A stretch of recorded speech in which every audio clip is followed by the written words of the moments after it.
But we start here. Tonight we are learning more about the Mabank fire chief killed in the line of duty. Thanks for being with us here at 6 o'clock. I'm Jason Wheeler in for Chris Lawrence. I'm Cynthia Seguirre. Authorities say the chief was directing traffic at the Mabank rodeo when a pickup truck hit him. Tiffany Liu reports from Kaufman County, about an hour southeast of Dallas, on the legacy the chief leaves behind. Not just red and white, but also blue. These flowers are a reflection of the man they honor. Mabank Fire Chief Charlie Woodard was killed in the line of duty Saturday when the 71st Mabank Rodeo was wrapping up for the night. With the rodeo lights, it was definitely bright out here. Across the street, Christy Scherer My niece told me about it. works at Branded Bean Coffee. I didn't know him personally, but I had just waited on him on Wednesday as a frequent customer and heard about it. And then I have to sit here and stare out the window, you know. Just kind of sad. Feel bad for the family. Out the window, yards away on West Mason Street, police say Woodard was directing traffic when he was hit by a pickup truck. He was taken to a hospital where he died. The Texas Department of Public Safety is investigating the crash. They told me that the driver has been cooperative. At this point, no charges have been filed, and they expect another update closer to the end of the week. He had a great smile. He was so friendly, you know, just a great person. To an acquaintance in town, his service since 2018 was felt. I even got off work early yesterday because I was just like, I needed to get out of here. Like, I couldn't sit here and stare at the road. The Mabank community is hurting for his wife, his children, and his brothers and sisters, not only in red, I'm so sorry. I can't even imagine. but also in blue. Fire Chief Charlie Woodard served as a Mabank police officer too. It's horrible. Tragic. His city feels the loss of a man who gave it all for his neighbors. In Mabank, I'm Tiffany Liu. New tonight, a driver is under arrest accused of hitting and killing two cyclists more than 6 months ago. Tonight, Eliseo Maulala is in the Denton County Jail on 2 felony counts. Last December 20th, Pilot Point police responded to 2 bicyclists who were hit. Andre Kocher and Scott Mages were taking part in a group ride when it happened. Police say the driver returned to the scene and cooperated with the investigation. He was arrested without incident today.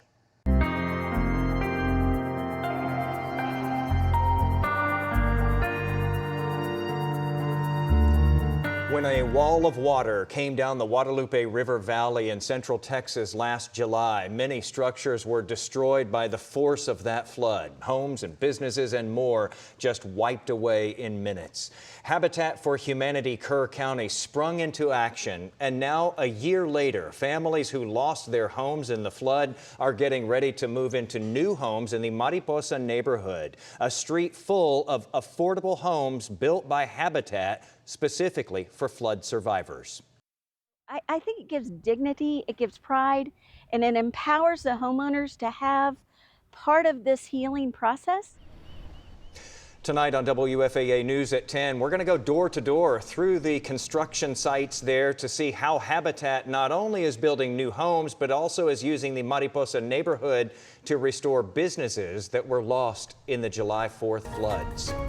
All right, it is that time now for us to take a look at your evening commute. Let's get up to speed with Stacia Wilson. Yeah, you know, it looks like a lot of folks are speeding out there on those roadways. This is what we're seeing as far as anything to watch out for. We have a minor backup along Loop 12, pretty close to I-30. You've got one lane blocked as a result of an accident there. It looks like you have a vehicle facing the wrong way. So a little bit of a slowdown through that portion of Loop 12. And then also you may notice this bright stretch of red on your map. I-20, we're seeing a backup in the eastbound lanes right around Hutchins. It goes all the way back to Lancaster Road. You had an accident at Dowdy Ferry. That cleared, but it's taken traffic a little bit of time to ease out. All right, back to you. Thank you, Stacia. Have a look at this. Crews were out today cleaning up the area off the Trinity River. This is at the Riverwood Overlook in Dallas. You could see piles of garbage being sorted out there. The public is being asked to avoid the area while the cleanup happens over the next 2 weeks. Another section of Dallas seeing extra attention during the World Cup. Fair Park. But just outside the gates, South Dallas businesses are asking how that activity turns into real opportunity.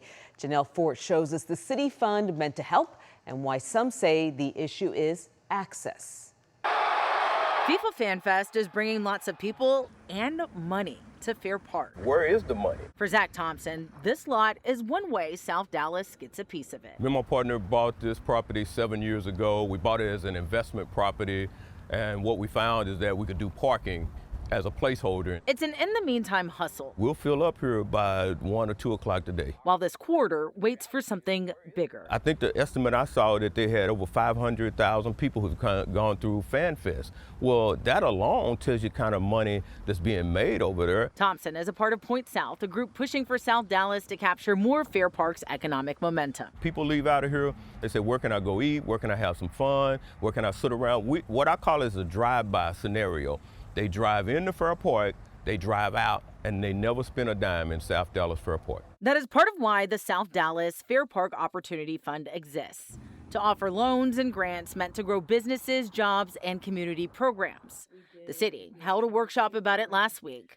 The board tied to it is meeting tonight. Our economic development programs were complex. Hans Smith owns MY Barbershop, the kind of business the fund says it wants to support. Had you heard of the South Dallas Fair Park Opportunity Fund before? I have not. I can't say that I have. And that may be the clearest example of the gap. We're all trying to network, but then I think we're lacking some of the skills or some of the knowledge that we may need to grow. Community members acknowledge South Dallas business owners have to ask more questions, but they also say the city has to do a better job making sure the people this fund was created for actually know how to reach it. It's available, accessible, but it never gets in the hands of the people who need it. If it's available, then why is so much money sitting up in the city coffers? In South Dallas, I'm Janelle Fort.